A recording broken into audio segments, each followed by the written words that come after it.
오늘 본문은 하나님의 약속과 율법의 문제를 다루고 있습니다. 약속은 하나님께서 창세기에 아브라함을 통해서 주셨습니다. 반면에 율법은 출애굽기에서 모세를 통해 주셨어요.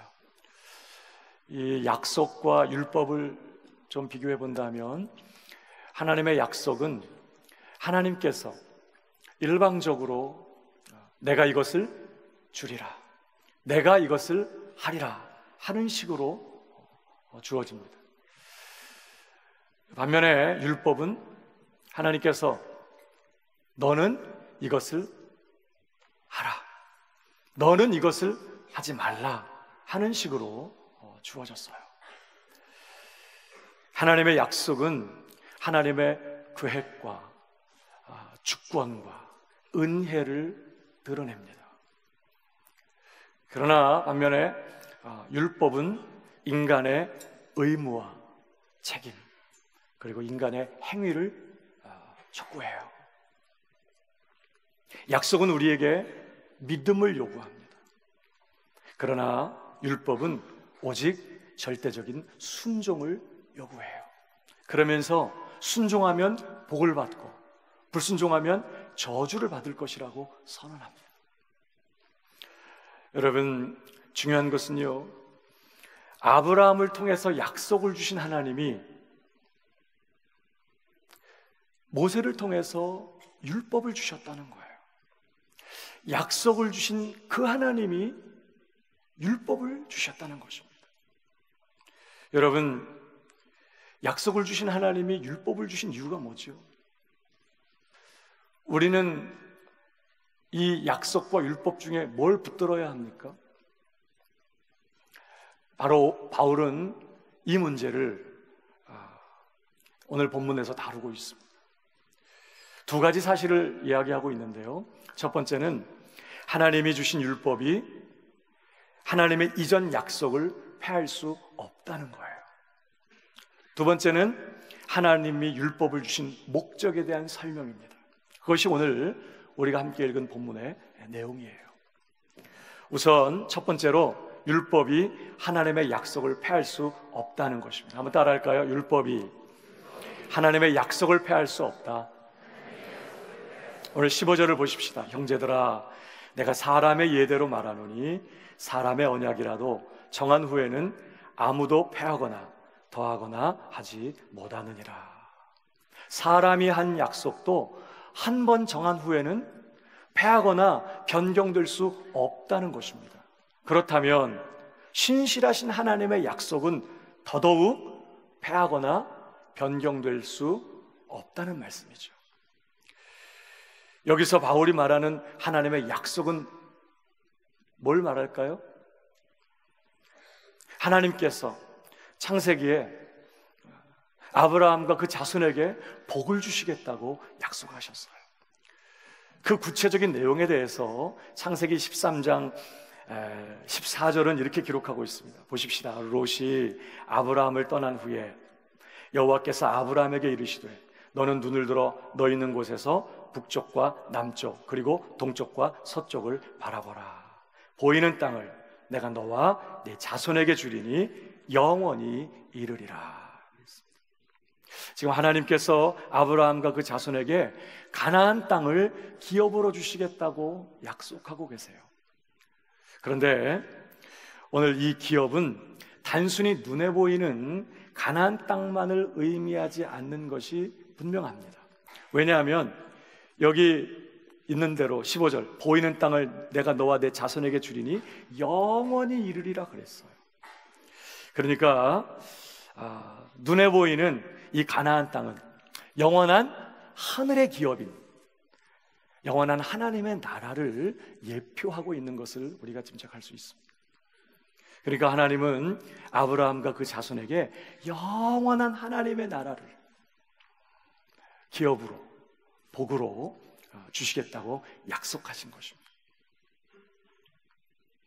그런데 오늘 다시 16절로 돌아와 보십시다. 이 약속들은 아브라함과 그 자손에게 말씀하신 것인데 여럿을 가리켜 그 자손들이라 하지 아니하시고 오직 한 사람을 가리켜 내 자손이라 하셨으니 곧 그리스도라. 그러니까 하나님은 처음부터 아브라함에게 너와 네 자손에게 복을 주겠다, 영원한 기업을 주겠다 하실 때에 하나님은 그 자손, 단 하나의 자손만을 생각하고 계셨다는 거예요. 그가 누구시라고요? 바로 예수 그리스도이십니다. 그리고 하나님은 아브라함과 바로 그 자손에게 영원한 기업을 복으로 약속하신 것이죠. 그런데 복음이 뭐죠? 예수 그리스도가 아브라함의 자손이기 때문에 우리가 예수 그리스도를 주님으로 믿어 그와 연합한 자가 되면 우리도 아브라함의 자손이신 예수 그리스도 안에서 뭐가 돼요? 우리도 아브라함의 자손이 되는 것입니다.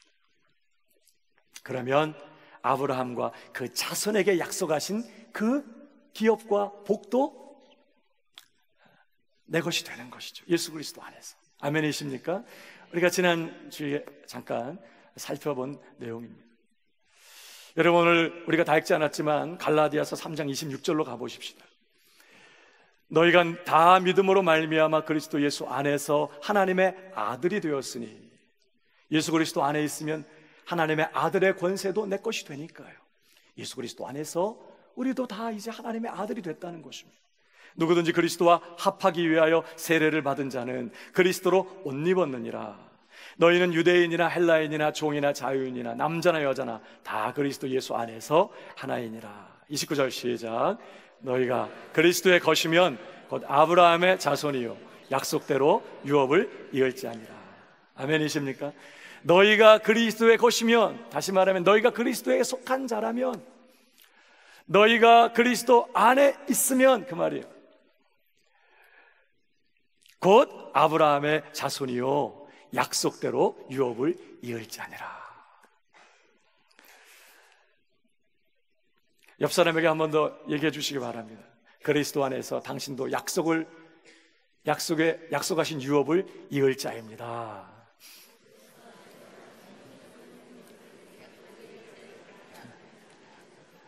좀 길었죠? 그리스도 안에서 하나님의 아들이 될 뿐만 아니라 아브라함의 자손이고, 그래서 아브라함과 그 자손에게 약속하신 그 복도, 그 기업도 송두리째 내 것이 됐다는 것이 복음의 내용인 것입니다. 아멘이십니까?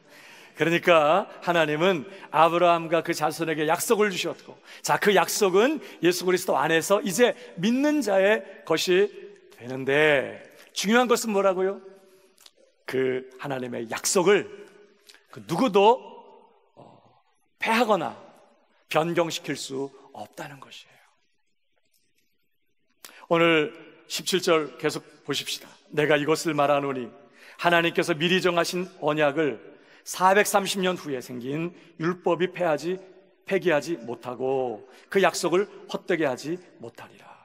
사람이 정한 약속도 한번 정해진 다음에는 취소시키거나 폐할 수 없는데, 하물며 하나님이 하신 약속 절대 취소시키거나 폐기될 수 없다. 심지어 하나님이 그 후에 주신 율법도 하나님의 약속을 폐기할 수 있는 것이 아니다, 그렇게 말하는 것입니다. 율법은 언제 주셨어요? 하나님께서 아브라함에게 약속을 주시고 430년이 지난 후에 모세를 통해서 주신 거예요. 그 율법도 하나님의 약속을 취소시킬 수 없다, 변경시킬 수 없다, 지금 이렇게 말씀하는 것입니다.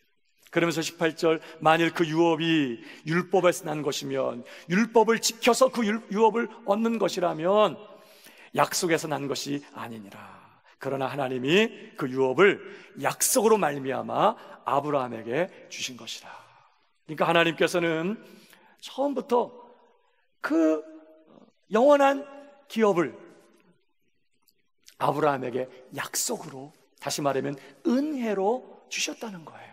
선물로. 거기에 어떠한 무슨 자격 조건이나 혹은 의무 조항을 두지 않으셨어요. 하나님께서 일방적으로 아브라함 찾아오셔서 내가 너에게 복을 주겠다. 내 자손이 하늘의 별처럼 많아질 것이다. 내가 이 땅을 영원한 너의 기업으로 주겠다. 이렇게 하나님께서 일방적으로 복을 약속으로, 은혜로 주신 것입니다. 중요한 요점은 뭐라고요? 하나님께서 주신 이 은혜의 약속은 결코 취소되거나 변경될 수 없다는 거예요. 430년 후에 주어진 율법조차도 하나님의 그 약속을 폐기시키거나 취소시키거나 변경시킬 수 없다는 것이 오늘 본문의 첫 번째 요점인 것이죠. 사랑하는 여러분, 예수 그리스도를 믿음으로 말미암아 예수 그리스도 안에서 저와 여러분이 아브라함의 자손이 되고 하나님의 약속대로 하늘의 유업을 이을 자가 된 줄 믿으시기 바랍니다. 그래서 여러분, 에베소서 3장 6절이에요. 이는 이방인들이 복음으로 말미암아 예수 그리스도 예수 안에서 함께 상속자가 되고 함께 지체가 되고 함께 약속에 참여하는 자가 됨이라. 아멘이십니까? 그리스도 안에서 이제 우리가 함께 약속에 참여한 자가 되어서 약속대로 하늘의 유업을 이을 상속받을 그런 자가 됐다는 거예요. 아멘이시죠? 그래서 성도된 우리의 삶에 고난이 있고 시련이 있고 고통이 있다는 사실을 우리가 지난 시간에 함께 살펴본 것입니다. 자, 그러면 이제 두 번째 요점이에요. 그러면 도대체 하나님이 율법은 왜 주신 거냐 하는 것입니다. 아니, 약속 주셨으면 그렇게 하시고 그다음 이루실 텐데 그렇게 하시면 되지 뭐 하려고 또 율법을 주셨는가 하는 것이죠. 19절입니다. 그런즉 율법은 무엇이냐? 범법함으로 더하여진 것이라. 천사들을 통하여 한 중보자의 손으로 베푸신 것인데 약속하신 자손이 오시기까지 있을 것이라 그랬습니다. 여러분, 율법을 왜 주셨다고요? 왜 주셨어요? 범법함을 인하여 주셨다. 우리가 하나님의 법을 어기면서 죄를 짓고 살아요. 그런데 그것이 범법이며 죄인 것 알지 못하고 사는 것입니다. 지금 죄 가운데 죄인으로 살고 있는데 자신이 전혀 죄인이라는 사실을 도무지 깨닫지 못하고 있는 거예요. 그래서 하나님께서 우리가 죄 가운데 살고 있는 죄인이라는 사실을 깨닫게 하기 위하여 이 율법을 주신 것이다 하는 내용인 것이죠. 계속 보실까요? 20절입니다. 그 중보자는 한편만 위한 자가 아니나 하나님은 한부진시니라. 그러면 율법이 하나님의 약속들과 반대되는 것이냐? 결코 그럴 수 없느니라. 만일 능히 살게 하는 율법을 주셨더라면 의가 반드시 율법으로 말미암았으리라. 여러분, 이게 무슨 말씀이죠? 율법은 처음부터 그것을 지켜서 구원을 얻으라고 주신 것이 아니었다는 거예요. 율법 주어서 지켜봐, 그럼 구원하겠다. 그런데 안 돼서 그 다음에 차선책으로 그럼 믿기라도 해라, 이렇게 온 게 아니라는 것입니다. 율법은 처음부터 그것을 지켜서 구원 얻게 하시려고 준 게 아니라는 거예요. 그러면 약속 주신 하나님이 왜 율법을 주신 거죠? 계속 반복되는 얘기인데 22절입니다. 그러나 성경이 구약을 말하죠. 율법을 말합니다. 이 모든 것을 죄 아래 가두었으니 이는 예수 그리스도를 믿음으로 말미암는 약속을 믿는 자들에게 주려 함이라. 다시 말하면 율법은 우리 모두를 죄 아래 가두기 위하여 주어졌다는 거예요. 우리 모두가 하나님의 구원과 하나님께로부터 오시는 구원자가 필요한 그런 철저하게 부패하고 타락하고 소망 없는 그런 죄인이라는 사실을 깨닫고, 정말 내가 죄인이구나, 내가 하나님의 구원이 필요한 사람이구나, 이대로는 소망이 없구나, 내겐 구원자가 필요한 거구나 라는 사실을 깨닫게 하기 위하여 하나님께서 율법을 주신 것이다 하는 얘기인 거죠. 그래서 23절입니다. 믿음이 오기 전에 율법 아래 매인바 되고 계시될 믿음의 때까지 갇혔느니라. 그렇게 우리가 율법에 매이고 죄 아래 갇혔다는 거예요.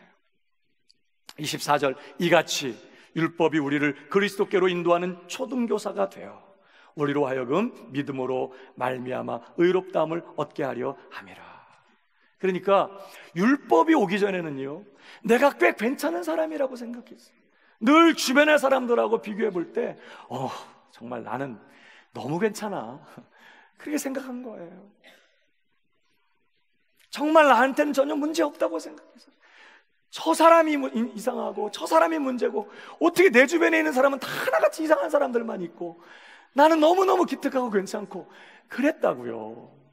그런데 율법이 딱 주어지고 나니까 악당도 이런 악당이 없네. 그 율법의 기준에 나를 비춰보니까 말이에요, 어쩌면 그렇게 악하고 죄 덩어리인지 비로소 하나님의 기준 앞에 딱 서보니까, 서로 남과 비교해 볼 때는 좀 그게 그거지만 내가 그래도 좀 더 가졌어 뭐 이렇게라도 됐는데, 하나님의 기준에 딱 비춰보니까 형편없이 망가지고 형편없이 타락한 그런 죄인이다라는 거예요. 내가 이토록 타락한, 망가진, 부패한, 소망 없는 그런 죄인이구나. 정말 나는 하나님께로부터 구원이 필요하고 하나님께로부터 오시는 구원자가 필요한 사람이구나 하는 사실을 절실하게 깨닫게 되고, 그래서 우리로 하여금 하나님께서 보내주신 그 구원자 되시는 예수 그리스도께 나와 마음을 다하여 그를 믿고 의지함으로 의롭다 하심을 얻고 구원을 받고, 그리고 하나님이 우리에게 주시는 그 복을 받아 누리게 하기 위하여 하나님께서는 우리에게 율법을 주신 것이다 라고 설명하고 있는 것이죠. 그러니까 여러분, 하나님은 처음부터 택하신 자들에게 은혜로 값없이 구원을 주시며 영원한 하나님의 나라를 기업으로, 복으로 주시려고 작정하셨던 거예요. 그런데 정작 사람들은 자신들에게 그 구원과 복이 필요한 것을 전혀 알지 못하고 있는 것이죠. 내가 왜 구원받아야 돼? 이대로도 괜찮은데. 하나님의 그런 복이 뭐가 필요 있어? 여기서도 천국인데. 전혀 자신이 끔찍한, 소망 없는, 타락한 죄인인 것을 깨닫지 못하고 있는 거예요. 그런 자들에게 구원을 값없이 은혜로 주어봐야, 복을 값없이 주어봐야 뭐라고 생각하겠어요? 당연하다고 생각하는 거예요. 그렇지 않아도 뭐가 일만 잘 되면 그래도 역시 난 똑똑해, 이렇게 생각하는 판인데, 그게 아니라면 역시 조상을 잘못 만났어, 잘 만났어, 이렇게 생각하는 판인데, 그냥 거저 구원을 주신다면, 그냥 거저 복을 주신다면 어떻게 생각하겠어요? 그런 구원이나 복이 필요한 것도 알지 못할 뿐만 아니라, 그 가치도 깨닫지 못할 뿐만 아니라, 그 구원을 얻기 위하여 그 자손이신 그리스도 앞으로 나와 마음을 다하여 그를 의지하는 것을 필요성도 느끼지 못할 거예요. 하나님이 은혜로 주신 것을 은혜로 깨닫지 못할 것입니다. 오히려 당연하게 생각하겠죠. 그래서 하나님은 율법을 주셔서 하나님의 구원에 필요한, 구원자가 필요한 우리의 실체를 폭로해 버리신 거예요. 율법을 주셨더니 그 선한 조항 하나도 지켜내지 못하는 우리의 부패함과 무능함이 여실히 폭로되고 말았어요. 율법 앞에서 우리 자신이 얼마나 무능하고 철저하게 타락한 사람인지 그대로 드러나게 된 것이죠. 그러니까 만일 율법이 아니었다면 말입니다, 우리는 나 자신이 얼마나 타락한 죄인인지 몰랐을 거예요. 우리를 정죄하는 율법이 아니었다면 우리는 내가 하나님의 구원을 필요로 하는 그런 절망적인 죄인이라는 사실을 절대 깨닫지 못했을 것입니다. 만일 율법이 아니었다면 우리는 구원자를 필요로 하지도 않았을 것이고, 예수 그리스도가 이 땅에 오셔서 왜 십자가에 못 박혀 저주받고 죽으셔야 되는지 그 필요도 알지 못했을 것이고, 왜 우리가 그리스도 앞에 나아가 그를 믿고 의지해야 되는지 전혀 그 필요성 깨닫지 못했을 것입니다. 율법이 아니었다면 우리는 그리스도 앞에 나아가지도 않았을 것이고, 우리에게 구원과 그 영원한 기업을 값없이 은혜로 주시는 그 하나님의 은혜를 전혀 은혜로 깨닫지 못했을 것입니다. 심지어 율법이 아니었다면 말이에요, 오늘 하나님께서 이제 우리를 그 기업에, 그 복에 걸맞는 자로 오늘을 시련과 고난 가운데 연단하실 때조차도 우리는 이해하지 못할 거예요. 아니 도대체 내가 왜 고난받아야 되냐고, 이렇게 기특한 내가, 생각해도 이렇게 잘난 내가 왜 고난을 받아 연단받고 훈련받아야 되냐고요. 우리가 이렇게 항변할 뻔했다고. 은혜로 우리에게 허락하신 이 모든 것, 우린 은혜로 깨닫지 못할 것이었어요, 율법이 아니었다면. 그런데 우리는 우리를 정죄하고 우리가 처절한 죄인임을 폭로하는 이러한 율법 때문에 비로소 우리 자신이 어떠한 존재인지를 알게 된 것입니다. 내가 하나님의 구원을 필요로 하고 그리스도를 필요로 하는 그런 존재라는 사실을 마음 깊이 깨닫게 된 거예요. 나는 소망이 없구나. 내 힘으로는 절대 이 죄 문제 해결할 수 없고, 내가 스스로 하나님 앞에 의롭다함을 얻고 내 스스로 어떤 복된 자리로 갈 수 있는 것이 불가능한 거구나. 구원자가 필요한 내 존재의 실상을 깨닫게 되는 것이죠. 뿐만 아니라 내가 얼마나 처절하게 타락한 죄인인지를 확인하는 그 자리에서 거기까지 나를 찾아오셔서 나를 구원해내시고 그 영광의 기업에 걸맞는 자로 나를 오늘도 다듬어 가시는 그 하나님의 은혜가 얼마나 큰 은혜인 것인지 우리는 비로소 그 율법 때문에 깨닫고 확인하게 되었다는 것입니다. 그러니까 하나님께서 우리에게 율법을 주신 목적은요, 하나님이 자신의 약속을 폐하거나 번복하신 것이 아니라는 거예요. 안 되겠다 생각해 보니까 그래갖고 안 되겠다. 야, 율법 지켜. 은혜로 주려고 했는데 이거 뭐 너무 싸가지야. 그래서 야, 이거 안 돼. 율법 지켜. 그래서 하나님이 생각을 바꿔가지고 그래 율법을 주시고 지키면 내가 그러면 하겠다, 이렇게 한 게 아니라는 거예요.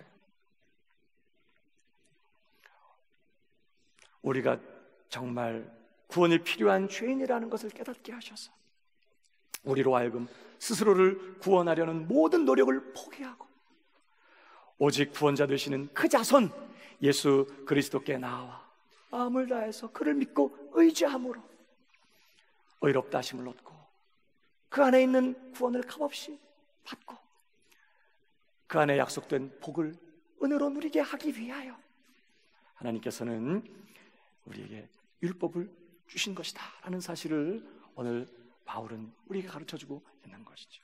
그러므로 사랑하는 여러분, 오늘 이 내용들을 우리 자신에게 적용하면서 우리가 몇 가지 기억할 사항들이 있다는 거예요. 그 첫 번째가 우리는 자꾸 나를 다른 사람과 비교해서 자꾸 나를 확인하려고 하는 그런 연약함이 있어요.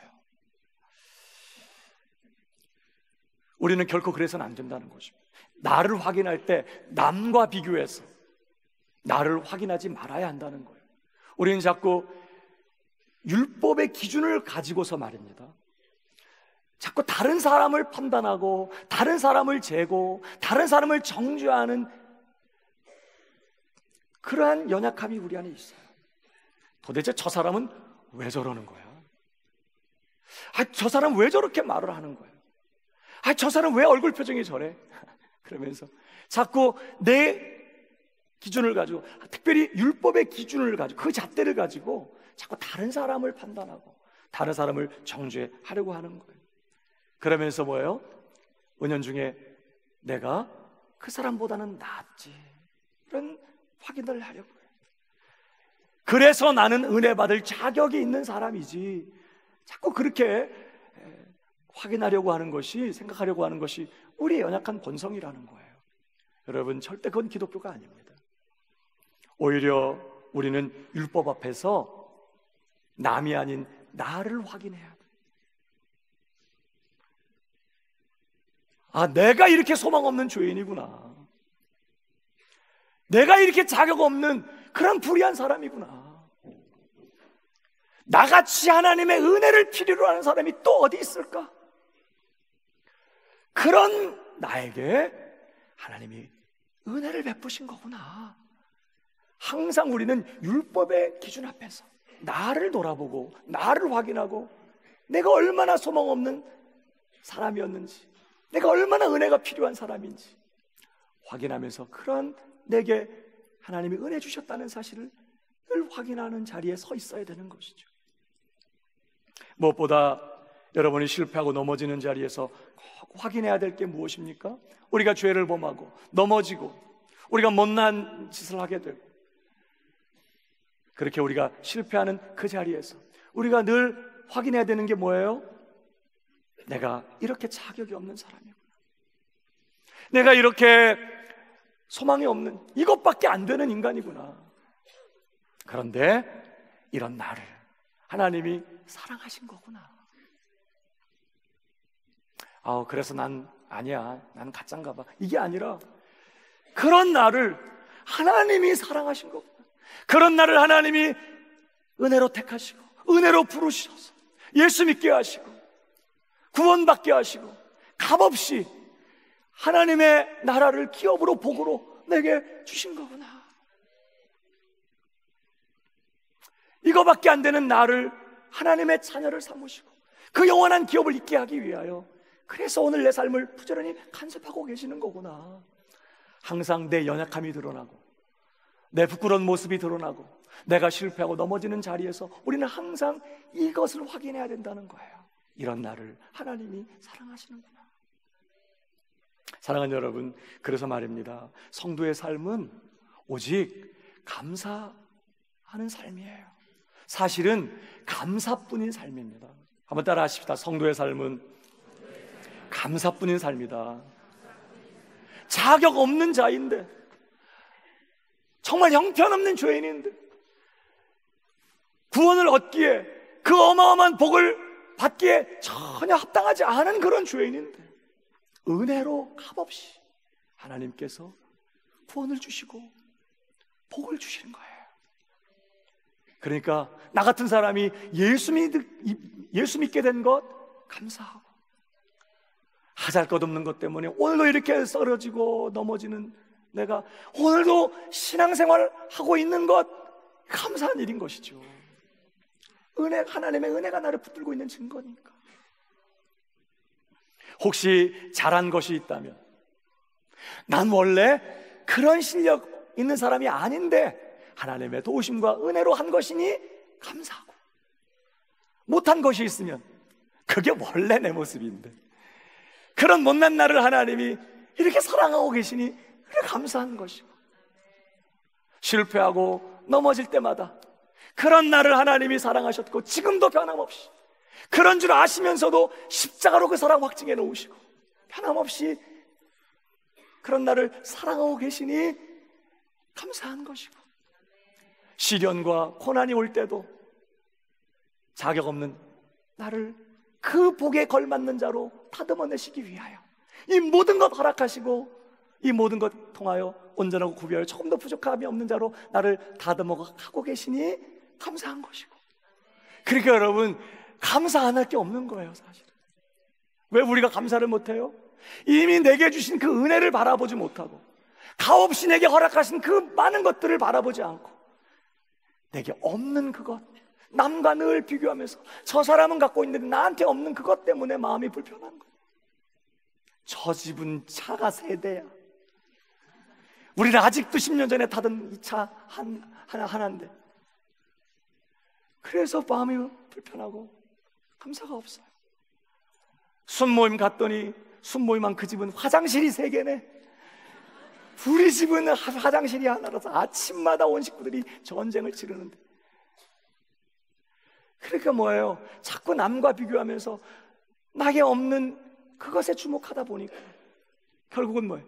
너무나 많은 것을 받고 있는데도, 그리스도 안에서 사실은 모든 것을 받았음에도 불구하고 아무것도 받은 것이 없는 사람처럼 원망하고 불평하고 감사를 잃어버리고 살아요. 사랑하는 여러분, 우리 신자의 삶은 말입니다, 오직 감사뿐인 삶인 줄로 믿습니다.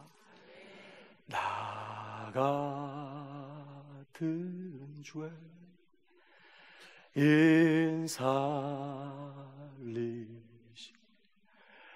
주 내고 나와 잃었던 생명 찾아 광명을 얻었네. 제가 뉴질랜드 광명교회에 있을 때는 이 찬양이 너무 은혜가 되더라고요. 사실 지금도 은혜가 되는데 그땐 정말 은혜가 더 컸던 것 같아요. 큰 죄악에 서건지시 주 내고 마와 나 처음 믿은 그 시간 귀하고 귀하다. 우리 같이 해보실까요? 이제껏 내가 산 것도 주님의 은혜라. 또 나를 잡아보냐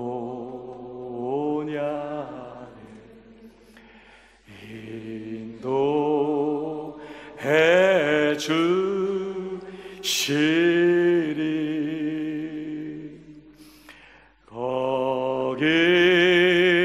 거기서 우리 영원히 주님의 은혜로 해처럼 밖에 살면서 주 찬양하리라.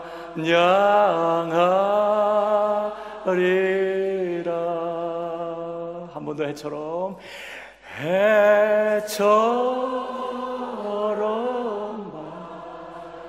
밖에 살면서 주 찬양하리라.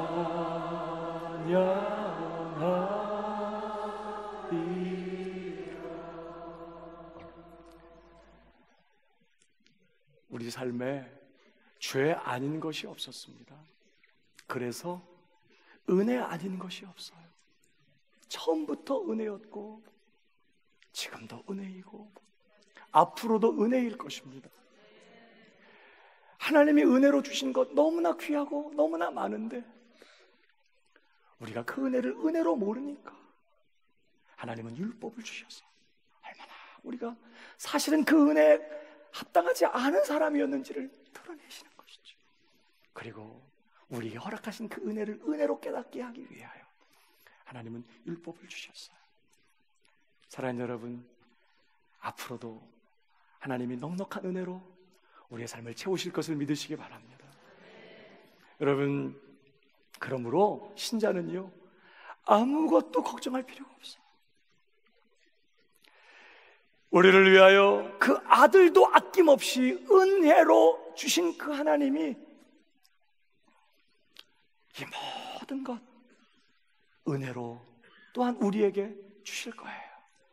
여러분, 로마서 8장을 보십시오. 32절에 자기 아들을 아끼지 아니하시고 우리 모든 사람을 위하여 내어주신 이가 어찌 그 아들과 함께 모든 것을 우리에게 은사로 은혜로 주지 아니하시겠느냐.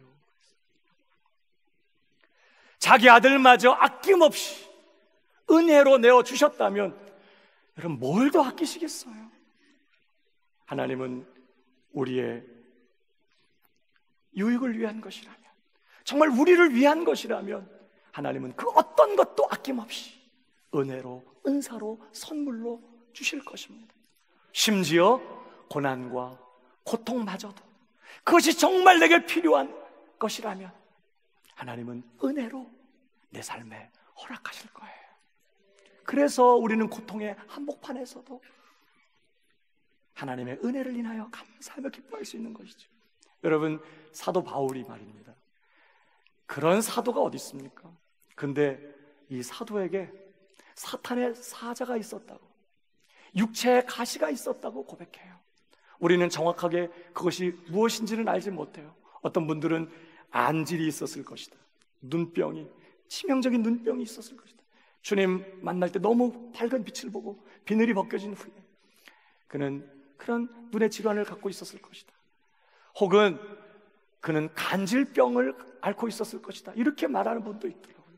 만약에 그게 사실이라면 자기는 사도로서 다른 사람들을 위해서 기도하면서 병도 고쳐주는데 정작 자신은 자기 병 고치지 못해, 복음을 전하면서 예수 믿으면 구원해라고 말하면서 갑자기 발작을 일으키고 경기를 한다고, 거품을 물고 경기를 한다고 생각해보세요. 한참을 거품을 물고 경기를 하다가 정신이 돌아오면 마음에 어떤 생각이 들겠어요? 그가 자기 육체의 가시를 사탄의 사자라고 말했어요. 왜 그래요? 이것이 너무나 사역에 방해가 되는 거예요. 그가 이 문제 때문에 이 육체의 가시를 거두어 가달라고 하나님 앞에 3번을 기도했다고 고백합니다. 그 말은 아주 간절하게 기도했다는 뜻이에요. 하나님, 뭐 나조차고 그럽니까? 하나님이 복음을 전하고 주님 일을 감당하는데 너무너무 방해가 됩니다. 하나님이 사단의 사자를 가져가 주시옵소서, 제하여 주옵소서 기도했어요. 근데 말입니다, 응답이 왔어요. 고린도전서 12장 9절에 이렇게 소개하고 있습니다. 나에게 이르시기를 내 은혜가 네게 족하도다. 지금까지 바울은 그것이 사탄의 사자라고만 생각했어. 그것 때문에 나는 너무나 연약해지고, 그래서 나는 힘있게 주의 일을 감당할 수 없다고 생각했었어요. 하나님의 일을 방해하는 방해거리라고만 생각했어. 근데 오늘 하나님은 뭐라고 말씀해요? 내 은혜가 네게 족하다. 그 사단의 사자, 그 육체의 가시조차도 하나님의 은혜였다는 거예요. 어떤 은혜? 그를 약하게 만들어서 하나님의 능력이 그 안에서 온전해질 수 있게 하기 위하여. 바울이 펄펄 살아서 역사하면 하나님이 어떻게 일하실 수 있겠어요? 처절하게 하나님, 난 아무것도 아닙니다, 난 아무것도 할 수 없습니다. 그 육체의 연약함 때문에 하나님을 전적으로 의지할 수밖에 없었고, 그래서 하나님의 능력이 거침없이 바울을 통해 흘러갈 수 있었다는 거예요. 그러니까 그 사단의 사자는 하나님 보실 때 바울에게 꼭 필요했던 은혜였던 것이죠. 그걸 하나님 말씀하실 때 바울이요, 뭐라고 말하죠? 이전에는 그것 때문에 불편했고 그것 때문에 사실 감사하기가 어려웠었는데 이제는 내가 도리어 그것 때문에 크게 기뻐하게 됐다. 그러면서 여러 나의 약한 것들을 자랑하게 됐다, 이렇게 간증하는 것을 보게 됩니다. 사랑하는 여러분, 내 삶에 있는 고통, 아픔도 결코 우연 아닙니다. 복받지 못했기 때문에, 남들보다 복을 받지 못해서, 재수 없어서 그런 어려운 일들이 내게 있는 게 아닌 거예요. 하나님은 결코 실수하는 분이 아니십니다. 나를 위해서라면 독생자 하나밖에 없는 아들도 아낌없이 내어주신 그 하나님이세요. 나를 위한 것이라면, 내게 필요한 것이라면 하나님은 사단의 사자마저도 은혜로 내게 허락하셔서 장차 나타날 그 영광에 걸맞는 자로 오늘날을 다듬어 가실 것입니다. 그러므로 사랑하는 여러분, 아무것도 걱정하지 마요. 하나님은 결코 실수하는 분 아니세요. 오늘도 부족함이 없는 그 하나님의 은혜가 마침내 우리를 그 약속하신 복의 자리까지 밀어가고야 마실 것입니다. 그러므로 오늘도 이 모든 것 은혜로 허락하시는 하나님을 바라보고 그 하나님을 기대하시면서 어떤 형편, 어떤 상황 가운데 있든지 항상 기뻐하기로, 쉬지 않고 기도하면서 범사에 감사하기로 결정하는 저 여러분 되길 주님의 이름으로 축복합니다. 그래서 이 한 주간 그리고 우리 남은 생애 동안 은혜 입은 자의 이 마땅한 감사와 감격과 기쁨이 저와 여러분에게 있기를 주님의 이름으로 축복합니다. 우리 모두 자리에 일어나십시다.